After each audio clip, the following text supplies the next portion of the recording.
بالرحمة والمغفرة ويسكنهم الجنة. شيء لله الفاتحة. أعوذ بالله من الشيطان الرجيم. بسم الله الرحمن الرحيم. الحمد لله رب العالمين الرحمن الرحيم مالك يوم الدين. إياك نعبد وإياك نستعين اهدنا الصراط المستقيم صراط الذين أنعمت عليهم غير المغضوب عليهم ولا الضالين آمين. بسم الله الرحمن الرحيم.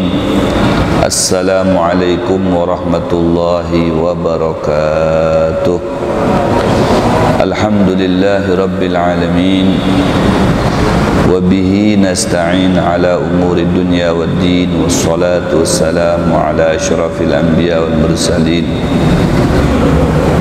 وعلى آله وأصحابه وأتباعه إلى يوم الدين علينا معهم وفيهم برحمتك يا أرحم الراحمين. ربي اشرح لي صدري ويسر لي أمري واحلل عقدة من لساني يفقه قولي واهدي قلبي وسدد لساني بحق سيدنا محمد. سبحانك لا علم لنا إلا ما علمتنا إنك أنت العليم الحكيم. ولا حول ولا قوة إلا بالله العلي العظيم.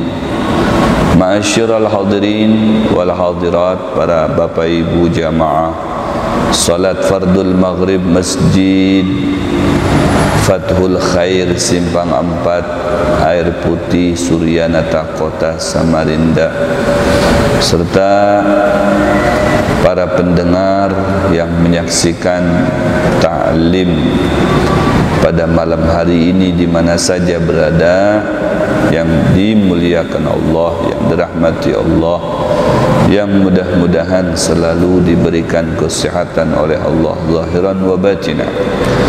Puji syukur terlebih dahulu kita panjatkan kehadirat Allah Jalla Jalaluh. Alhamdulillah atas segala limpahan karunia, curahan rahmat serta taufik, hidayah dan inayahnya, sehingga pada malam hari ini sama-sama kembali kita dapat mengikuti sebuah rangkaian salat fardul maghrib dengan secara berjamaah. Kemudian kita berniat i'tikaf, nawaitu an a'takifa ma dumtu fi hadzal masjidi sunnatan lillahi ta'ala, dan kita isi i'tikaf kita menjelang fardul isya nanti dengan ta'lim membaca kitab Hidayatus Salikin fi suluki maslakil muttaqin. Mudah-mudahan ilmunya bermanfaat bagi kita semuanya. Kemudian salawat serta salam juga selalu terhatur dan tercurah keharibaan Nabi kita Muhammad sallallahu alaihi wasallam, berikut keluarga besar beliau dan juga para sahabat tercinta beliau serta umat beliau. Tiada lain di antaranya kita semua yang berada khususnya di bawah naungan Masjid Fathul Khair dan yang menyaksikan, yang melihat ta'lim kita pada malam hari ini, serta regenerasi kita hingga akhir yaum nanti yang disebut dengan hari kiamah. Sampailah pelajaran kita pada malam hari ini dengan faslun fi adabis salati. Ini suatu pasal pada menyatakan adab-adab sembahyang, etika sembahyang. Sembahyang itu bagus, akan tetapi adab di dalam sembahyang itu lebih bagus. Al-adabu khairun minal imtithal. Adab itu dinyatakan oleh ulama lebih baik daripada perbuatan. Melakukan suatu hal yang baik sekalipun tanpa dibarengi dengan adab, maka akan menjadi kurang sempurna, bisa bahkan tidak diterima. Akan tetapi dengan adab, dengan etika, meskipun yang dilakukan itu tidak terlalu istimewa, maka akan menjadi istimewa. Itulah adab penting di dalam segala perihal perbuatan ibadah kepada Allah Subhanahu wa taala, terlebih ketika sembahyang. Maka dikedepankanlah adabnya, etikanya, karena yang di hadapan kita atau di hadapan orang yang sembahyang itu adalah Allah Subhanahu wa taala. Bagaimana seseorang ketika di hadapan sang raja, ketika dihadirkan di hadapan sang penguasa, maka barang tentulah orang tadi itu akan beradab dengan setinggi-tingginya. Maka akan terlebih lagi adab itu dilakukan kepada yang menciptakan penguasa-penguasa yang ada di alam semesta ini, yaitu Allah Subhanahu wa taala. Tambah adab seseorang tinggi terhadap Allah, maka disitulah letak nilai kemuliaan seseorang di mata Allah Subhanahu wa ta'ala, dan nilai ibadah seseorang pula di mata Allah Subhanahu wa ta'ala tergantung daripada etikanya, adabnya. Maka Al-Imam Al-Ghazali banyak sekali mengarang kitab-kitab yang mengarah kepada adab, baik itu secara batin maupun secara zahir. Tiada lain kitab yang dikarangnya seperti Bidayatul Hidayah. Nah, ini kitab Hidayatul Salikin, ini dasar mulanya adalah Bidayatul Hidayah. Ya. Kemudian naik lagi berikutnya kitab Ihya Ulumuddin. Ya, itu di dalamnya menceritakan atau membahas tentang adab. Adab dengan Allah, adab dengan sesama, adab dengan makhluk Allah Subhanahu wa taala secara garis besarnya. Maka di sini disebutkan apabila selesai engkau bersuci daripada hadas, ya, sebelum sembahyang ya harus bersuci dulu, ya, harus bersuci. Sama ada besar atau kecil, baik bersuci hadas yang besar seperti junub, mandi berarti mandi junub, ataupun hadas yang kecil, ya, bersuci daripada hadas yang kecil berarti ngambil wudu namanya. Baik bersuci daripada najis pada badan, membersihkan dulu kotoran-kotoran yang ada menempel di badan kita, ya. Dan pada pakaian ataupun najis itu berada di dalam atau di luar bagian pakaian kita yang kita pakai, ya. Karena apabila masih ada najis, baik itu di badan anggota wudu atau di luar anggota wudu, atau di bagian pakaian kita baik di dalam maupun di luar, depan atau di belakang, maka itu akan menghambat ibadah seseorang. Harus betul-betul diperiksa secara detail. Kita hendak ke masjid mau sembahyang itu, ya, sebelum kita berwudu juga diperhatikan dulu pakaian kita ini, badan kita ini. Jangan kita berwudu tapi masih ada nempel najis di luar anggota wudu seperti di perut, ya, atau mungkin di leher ataupun di paha, nah itu, atau di pakaian kita, di baju, ya, meskipun bagian lengannya disingsingkan begini, tapi ternyata ya adalah tertimpa najis di antara bagian pakaian tadi itu, maka akan menjadi sia-sia bersucinya tadi itu guna untuk melaksanakan ibadah, sehingga ibadahnya tidak diterima karena membawa najis. Maka dilihat-lihat dulu, kalau terlihat dibersihkan dahulu, kalau tidak digantilah pakaiannya, disucikan dulu yang nempel di badan. Nah, Dan selesai pula daripada menutup aurat yang di antara pusat dan lutut, inilah aurat pada laki-laki. Ya, menutup aurat dulu. Kalau auratnya laki-laki, ma baina surrati wa rukbati, dengan lutut.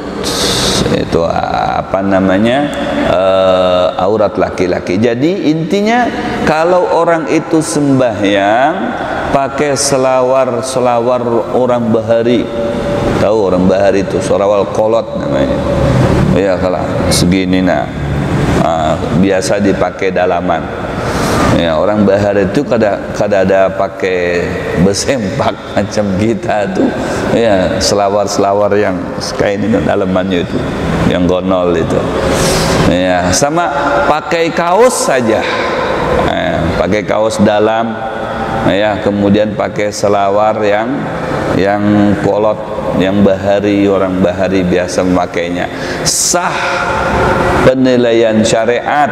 Tapi ditinjau dari etika maka kurang beradab ya. Masa menghadap Allah pakai selawar kolot, menghadap Allah pakai kaos dalam aja, mentang-mentang yang penting kan tutup auratnya. Memang ya, tertutup auratnya untuk laki-laki, akan tetapi secara etika dia belum sempurna di hadapan Allah Subhanahu wa ta'ala. Maka tutup auratnya dan sempurnakan, bukan hanya menutup tapi menyempurnakan ya. Kalau menyempurnakan itu ya melebihi, seperti mana ketika kita membasuh tangan itu ya kan, bermula dari ujung jari sampai dengan kedua sikut. Nah ini batasnya, batas wajib. Akan tetapi etikanya, adabnya itu dilahbiakan dari sini sampai ke sini. Oh bisa tambah lagi sampai ke sini. Ma la yatimu bihil wajib ila bihi bahwa wajib. Nah sampai ke sini pembasuhannya itu. Jangan malah dikurangi. Iya, batasnya segini ya, yang dibasuh segini. Apalagi nah dising-singkan bang lengan bajunya, kainnya, tapi belum sempurna. Batasnya aja di sini, inya malah membatasi sebelumnya. Kada sah ini ya wudunya, karena mirfaknya tidak tercuci. Ini mirfaknya di sini ya, sikutnya di sini tertutup dengan kain. Nah seharusnya etikanya dilabihkan sampai ke sini. Nah sampai ke sini seharusnya, mala yatimul wajib illa bihi bahwa wajib, sampai ke sini biar yakin. Makanya kada bisa kalau hanya etikanya begini-begini saja, mungkin yang terbasuh ini saja, ininya kada terbasuh. Nah itu penting. Ini aurat bagian lakian ya, antara pusat dengan lutut ya. Dan pada perempuan yang hamba orang, artinya perempuan yang ajnabi, perempuan yang lain. Adapun aurat perempuan yang merdeka, hur ya, merdeka, wayah ini para bebinian merdeka semuanya ya, merdeka. Tidak ada yang menjadi tawanan, tidak ada ini yang jadi tawan, yang jadi budak, tidak ada. Jangan menganggap bebinian ada budak ini, tidak ada budak ini ya, bukan masanya. Kalau zaman Bahari di masa Rasulullah ya, di masa para sahabat ada istilah ini merdeka, ini budak ya. Yang merdeka yang bebas dia, sekehendaknya mau kemana, mau sembahyang di mana, mau begawe di mana, mau tinggal di mana. Kalau jadi budak tidak bisa, dia ada di bawah kekuasaan seseorang, tuannya. Jadi zaman dahulu itu budak itu bisa dijual belikan ya. Aku nukar budak dengan si fulan, diperkerjakan di rumah ya, cuma diberi makan aja seperti itu, kalau diberi duit. Nah itu budak. Wah ini tidak ada lagi budak. Atau tawanan, ditawan. Nah belum merdeka tuh, karena masih dalam tawanan. Kalau sudah dimerdekakan berarti dibebaskan dari tawanan kita. Nah itu merdeka. Nah wayah ini merdeka pada ta'an, alhamdulillah bebas. Makanya tidak boleh memperhamba manusia, kada boleh siapapun orangnya, jangan mentang-mentang sugih sehingga dengan kesugihan yang dia punya, dia miliki itu memperbudak hamba Allah. Ya, kada boleh memperbudak manusia, karena tidak ada istilah budak ini, merdeka semuanya. Maka bagi mereka yang merdeka, yaitu sekalian tubuhnya, melainkan mukanya dan dua tapak tangannya, ya, dan belakang tangannya hingga pergelangannya. Nah itu, ya, perempuan itu, ya, auratnya jami'u badaniha. Nih dengar, hei para perempuan ini, jangan selalu mempertontonkan pahanya, batisnya, pusatnya, lehernya. Wah, ini tambah lagi bagian dadanya dipertontonkan. Masya Allah, ini menjatuhkan harga diri seorang perempuan. Ya, zaman bahari macam itu. Ya, sudah diangkat derajat perempuan oleh Rasulullah, ditutupi. Ya, di dalam syariat Rasulullah dimuliakan itu perempuan, kada boleh dihina, direndahkan harga dirinya, sehingga harus ditutupi awaknya semuanya, badannya semuanya, aurat, haram diperlihatkan, karena itu perkara yang mahal. Ya, mahal bebinian itu, gitu, mulia, harus dimuliakan. Ini menjatuhkan seorang, ini dibuka lagi tuh auratnya, diperlihatkan lagi itu pahanya, ya, diperlihatkan lagi tubuhnya. La ilaha illallah. Ini. Nah, kita lakian ini, ya, berusaha untuk menutupi pandangan kita dari penglihatan aurat, tapi para bebiniannya menantang pulang, ngalihai, ya, meminta untuk dipandang. Seharusnya ada kerja bakti, oke lah, ada kerjasama, antara lakian dengan binian. Kami berusaha untuk menutupi mata kami dari memandang aurat, tapi tolong sampean juga menutupi auratnya, begitu, ada kerjasama. Ini kan alih. Kita di dalam masjid aman, di dalam rumah aman, pas keluar hanya keluar dari lawang sudah pandangannya lain pulang. Aduh, sampai ada istilah, ya, anu bibhajar, kada dilihat, ya, dilihat aurat dosa kita, tapi kalau kada dilihat barang bagus, masya Allah. Kata Imam Ali, nadratul ula laka wa thaniyah alaik. Ada lak, ada alaik, lain. Ya, kalau laka berarti itu keberuntungan kita. Begitu kita keluar dari Masjid Fathul Khair, ya, pas melihat pulang bebinian, ya, terlihat bebinian bungas, ya, terbuka auratnya, terlihat sekali gitu. Astagfirullahaladzim. Nah, langsung menunduk, astagfirullahaladzim. Kada berdosa, ya, kada berdosa itu. Karena apa? Itu rezeki kamu, kata Imam Ali. Ya, kalau tidak disengaja. Tapi wasaniyah, dan keduanya ini, nah ini yang dosa alaik, dosa. Kalau yang keduanya itu dicari memang. Pertamanya aja astagfirullah. Kemudian setan pulang dari dalam membisiki, ayo lihat lagi, sayang ikam kada melihat. Jarang-jarang gitu. Akhirnya dicari pulang, mana garang yang tadi. Nah itu, kalau sampai dicari kemudian terlihat, jadi dosa. Nah, karena itu ada faktor kesengajaan. Ya, kalau nya hendak kada berdosa pian melihat aurat itu, lihatlah pelantara kaca atau pelantara banyu, kada berdosa. Kada berdosa pian. Melihat bebinian dalam HP itu kada berdosa. Sekalipun telanjang bulat biniannya, kada berdosa. Dan hendak melihat bebinian, lihat kaca ini kada berdosa. Tapi jangan ada syahwat. Nah, itu pulang. Bisa enggak tuh? Ya, kada berdosa. Kalau melihat di banyu, melihat di kaca, kada bukan asli itu. Ya. Nah, bukan asli itu. Nah, asli, kalau nang asli kayak ini, pian bersahwat, pian kada bersahwat, dosa. Ya, tapi kalau lewat kaca, lewat TV kita melihat, lewat HP, lewat kaca rumah apa semua, cermin. Nah, lewat cermin kita kada berdosa asalkan kada ada syahwat. Nah, permasalahannya bisa kada memandang bebinian nang bungas kada bersahwat itu.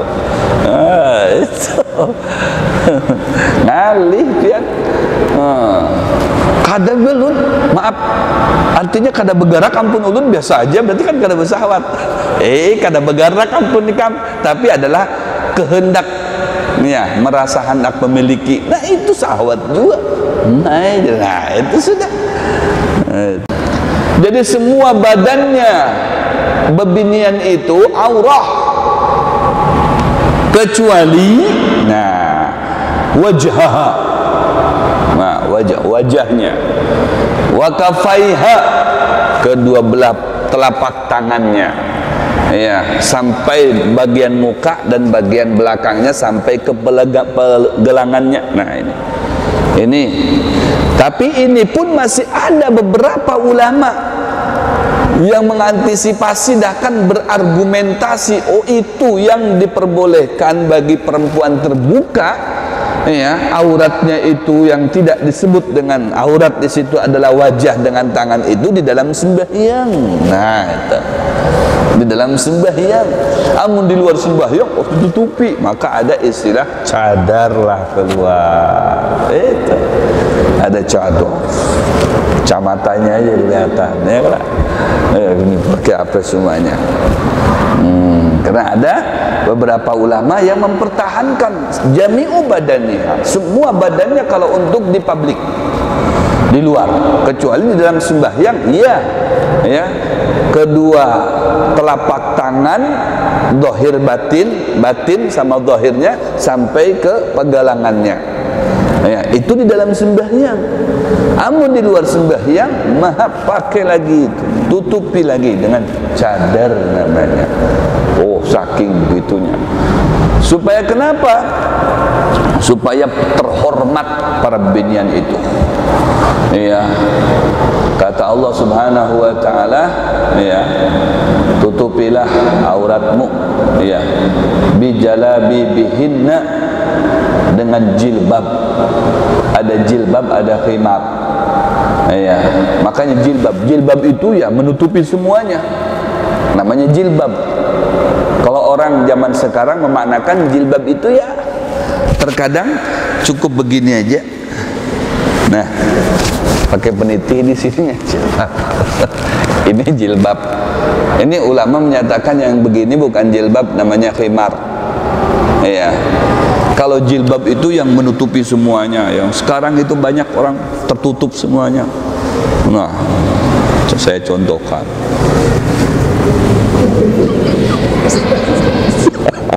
Nah, itu jilbab sampai ke bawah, tangan kaki kada terlihat lagi. Tuh jilbab. Ya, bijalabi bihinna dzalika adna ayyurafna fala yu'dzain, katanya. Apa manfaatnya, apa hikmahnya? Supaya mudah dikenal. Oh, ini muslimah, gitu. Harus beda lah, kan? Jangan sama semuanya. Oh, ini muslimah, ini non muslimah. Oh, kenapa kok bisa tahu Anda ini muslimah? Tuh, kada terlihat wajahnya. Ya, tertutup semuanya, muslimah ini. Begitu. Ya, oh ini bukan muslimah. Begitu. Makanya di saat ketika ada satu muslimah, dia datang ke pasar Ukaz. Zaman Rasulullah ada pasar besar namanya pasar Ukaz. Ya, dia belanja di situ. Dan di pasar Ukaz itu mayoritas yang di situ adalah orang-orang non-muslim dari kalangan Bani Qainuqa. Ya, memang apa namanya sedikit mucil. Jadi ketika ada muslimah itu diganggulah si muslimah tadi, diganggu, dipermalukan sampai terbuka auratnya. Ya, ada sebagian daripada tubuhnya terbuka, ya terlihat auratnya, sampai beritanya kepada Nabi Muhammad, marah Nabi Muhammad karena ini merabik-rabik syariatku, kata Rasulullah. Maka Rasulullah mengerahkan semua ya para sahabat untuk memboikot Bani Qainuqa tadi itu. Wah, diperangi sama Rasulullah sallallahu alaihi wasallam. Begitu asyidda'u 'alal kuffar ruhama bainahum. Ya, Rasulullah sallallahu alaihi wasallam bijaksana, tegas. Ini berkaitan dengan masalah syariat. Jangan macam-macam Anda. Wah, kami tidak bakalan diam kalau mencabik-cabik, merabit-rabit syariat kami. Perangi oleh Rasulullah SAW itu Bani Qainuqa, diusir sama Rasulullah. Ya, seperti itu. Saking artinya memuliakan ini syariat, dijaga, dipelihara demi harkat dan martabat seorang perempuan. Ya, Masya Allah. Dan juga kita sebagai suami aman. Ya, kalau istri kita kan pakai tertutup auratnya semuanya, aman, nggak ada yang memandang dia. Ya, cukup kita yang memandang. Nah, itu. Kalau sudah di rumah kita, apalagi di dalam kamar kita seorang, hendak kita tukarkan baju SMA, kata bapak. Kita K7 dengan kekanakan SMA, tukarkan aja baju SMA. Nah, ikam pakai itu. Karena melihat ikam seperti baju SMA, seperti orang-orang masih di sekolahan SMA. Ya, tukarkan baju SMP, tukarkan baju yang street, yang ketat, tukarkan. Ya, aku nih K7 pakaian yang seperti ini, nah pakai nah. Begitu, pakai sagan kita seorang. Tapi begitu keluar terbungkus rapi, tidak ada satu orang pun yang melihat, aman dari fitnah. Ya. Siapa yang berani merendahkan? Siapa yang berani menjawil-jawil? Tidak ada yang berani. Orang semuanya tertutup auratnya. Coba kalau pakai baju seksi, sekalipun kita berjalan lawan kita, ini para kumbang-kumbang di sekitar nih mengintai juga tuh. Lakiannya tuha, biniannya anomnya. Lakiannya biasa saja, standar lah. Biniannya le, bini sidin wijar, mantul. Nah, jadi fitnah. Bodinya biola, Masya Allah. Jadi secara tidak langsung itu adalah menjatuhkan harga diri perempuan. Dipandang, dilihati. Ya, semuanya orang jadi melihati, perhatian kepada dia. Cuman masalahnya binian wah ini K7 dilihatin. K7 dilihatin.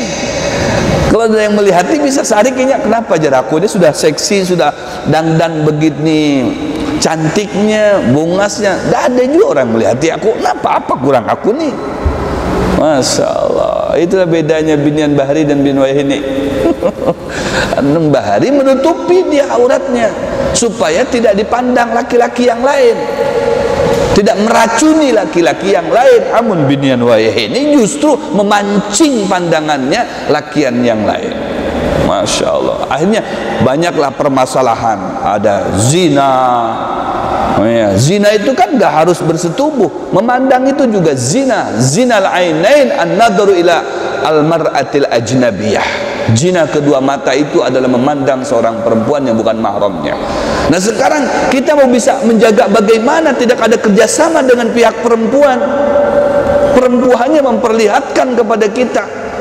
Kita dipaksa laki-laki untuk melihat dia. Nah, ini ngalihnya kita wah ini. Dipaksa kalau bisa tuh, ayo lihat aku, lihat aku, lihat aku. Yang namanya laki-laki jangan dipaksa. Kalau dipaksakin hendak melihat, apalagi dipaksa. Nah, apalagi dipaksa. Ya, tambahnya lagi. Kali benar bab ini nih. Ya, makanya perempuan itu habailu syaitan. Ya, habailu syaitan. Ya, itu apa namanya, umpannya syaitan untuk mengganggu kita. Kalau syaitan mengganggu kita, ya tidak bisa dengan cara apapun, maka syaitan mengganggu kita dengan perempuan. Dan tidak sedikit orang itu akan terjatuh dengan perempuan. Ya, Masya Allah. Makanya lihat dari zaman dahulu tuh, Mereka ingin meluluh lantahkan orang muslim yang kuat perkasa tauhidnya itu dengan perempuan. Kalau sudah jatuh dengan perempuan maka akan ya terkepai itu Pak semuanya. Itu fitnahnya besar. Makanya perempuan itu tolong dijaga auratnya supaya tidak bisa dipandang sama orang. Kita keluar begawe nyaman, ini di rumah nyaman. Kalau sudah terbiasa terbuka, akhirnya kita di tempat pegawaian ini, aduh, bini aku nih apa nih kalau sampai keluar nih biar K7 pulang seksi-seksi ini. Kalau ada orang yang K7, wah, ya, apalagi ini pas pakai pelet lah, inilah itu, akhirnya jadi bermasalah dalam rumah tangganya. Begitu. Makanya kalau mengikuti konsep Al-Quran, insya Allah aman, terkendali. Inilah ya aurat perempuan. Jadi sekarang mereka yang muslimah kan banyak juga yang memakai seperti dalam sembahyang, artinya terbuka mukanya dan juga tangannya. Ya, itu memang ulama berpendapat seperti itu. Itu auratnya perempuan kecuali ini dengan wajahnya. Iya. Nah, di zaman sekarang ini ada yang memakai itu saja, nih konsep yang yang di dalam syariat disebutkan tadi, menutupi semua auratnya, kaki pakai kaos kaki, kemudian tangannya dia mungkin hanya terbuka tangan sampai pergelangan, dan wajahnya selainnya dia tertutup. Udah alhamdulillah, udah alhamdulillah. Apalagi kalau sampai bercadar. Makanya dulu orang yang bercadar dicurigai teroris. Ya, akhirnya Allah kirim itu corona. Wah, ini akhirnya jangankan binian, lakian aja bercadar. Lakian aja bercadar. Ada hikmahnya di situ. Akhirnya perempuan sekarang pakai tutup semuanya itu. Bagus kan? Udah kelihatan secara utuh wajahnya. Kenapa pakai penutup? Kemudian maka berhadap olehmu akan kiblat, padahal berdiri betul dan renggangkan antara kedua kakimu sekira-kira sejengkal. Tuh lihat ya, berdiri tegak menghadap kiblat. Ini sebelum sembahyang kita sudah mempersiapkan diri kita, arahkan ya bagian jari-jari kaki kita itu ke kiblat, karena kan kita ingin menghadap kiblat, menghadap ya wajah. Nah, kita mengarahkan ya arah kita itu ke kiblat, menghadapkan. Dan di sini peraturannya renggangkan kedua kakimu ya sekira-kira sejengkal. Jadi jangan terlalu renggang. Ya, jangan sampai setengah meter. Aturannya itu sejengkal, bukan setengah meter. Ya, kalau setengah meter kan sayang, seharusnya ada bisa masuk 1-2 orang lagi, akhirnya tertutup. Ya, kada khawatir hibak di situ, padahal masih renggang, masih ada.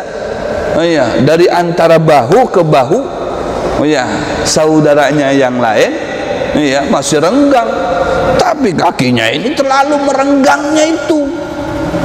Di sini sejengkal katanya gitu, ya sejengkal. Jangan terlalu merenggang, ya kada baik juga dilihat. Ya, apalagi seperti ini, bagian kakinya sudah merenggang jauh, kain ini pulang. Ya, harusnya dihadapkan, etikanya itu dihadapkan ke kiblat, biar semuanya anggota tubuh kita menghadap kiblat, hati kita kepada Allah Subhanahu wa taala. Kan begitu. Hati kita kepada Allah Subhanahu wa taala. Biar semuanya wajah kita kiblat, tangan kita, kaki kita ke Allah, menghadapkan ke kiblat itu, ke Ka'bah semuanya. Kaki kita juga ke sana, ke Ka'bah. Wajah kita ke Ka'bah, hati kita fokus kepada Allah Subhanahu wa taala. Ini etikanya lah, biar tahu kita. Ya, direnggangkan antara kedua kakimu sekira-kira satu jengkal. Seberapa satu jengkal? Segini satu jengkal. Sawu sufufakum. Wattarasu, ya. Istawu wa'tadilu wattarasu. Ya, istawu luruskan. I'tadilu, ya, rapikan. Wattarasu, rapatkan. Itu, ya. Dalam hadis Rasulullah seperti itu, bagi si imam dianjurkan seperti itu untuk memimpin, ya, makmumnya. Stau, wah, gitu, tegas. Ini kadang maaf imamnya kadang peduli juga, cuma sau. Padahal di belakangnya mana ada, ya, lurus cuma sau. Sau aja. Kadang mengerti juga apa maksudnya sau di sini. Sau. Yang makmumnya kadang tahu juga, ada peduli dan sudah. Ya, seharusnya menghadap dulu. Stau, dilihat sana. Istau dengan sau itu lain. Ya, kalau istau kita minta kepada Anda untuk merapikan, untuk meluruskan. Saya minta istau, saya minta untuk supaya dirapikan. Itu kalau sau merintah, sau rapikan. Gitu. Stau wa'tadilu, rapikan. Biar si makmum satu sama lainnya juga saling melihat. Udah rapi belum nih? Udah luruskan belum nih? Nah, itu. Ya. Baru tarasu. Taras itu maknanya ittiras itu, ya, iltasaqa ba'duhum ala ba'd, menyambung satu sama lainnya. Nah, sudah masuk nih waktu Isya nih. Dan baca olehmu, membaca apa itu? Apa bacaannya? Pengen tahu? Itu minggu depan nanti. Minggu depan harus dibaca apa ya? Nanti umbati lagi berikutnya apakah yang harus dibaca nanti. Mudah-mudahan, ya, panjang umur, kita sehat walafiat serta barokah dalam hidup kita beserta keluarga, anak cucu, insyaallah, dan ilmunya bermanfaat. Al-Fatihah. A'udzubillahi minasyaitonir rajim. Bismillahirrahmanirrahim. Iyyaka na'budu wa iyyaka nasta'in ihdinas siratal mustaqim siratal ladzina an'amta 'alaihim ghairil alaihim wad-dhalin. Amin ya Allah ya rabbal alamin. Bismillahirrahmanirrahim. Alhamdulillahirabbil alamin. Allahumma shalli ala sayyidina Muhammad wa ala ali sayyidina Muhammad salatan taghfiru biha dhunub, tuslihu bil qulub, tantaliqu biha al-'usub, wa tadinu biha su'ub ala alihi wa sahbihi wa ilahi mansub. Nas'aluka 'ilman nafi'a wa 'amalan salihan mutaqabbala wa rizqan halalan katsiran thayyiba, wa na'udzubika min 'ilmin la yanfa'u wa qalbin la yakhsha'u bal la yurfa'u wa du'ain yustajabu lahu. Nas'aluka 'ilman ladunni wal mashrab safilani wa hab ya ghani. Rabbana atina fid dunya hasanatan wa fil akhirati hasanatan wa qina adzabannar. Rasulullah ala sayyidina Muhammadin nabiyil ummi wa ala alihi washabbihi barik wasallim. Walhamdulillahi rabbil alamin wal 'afu minkum. Wassalamu alaikum warahmatullahi wabarakatuh.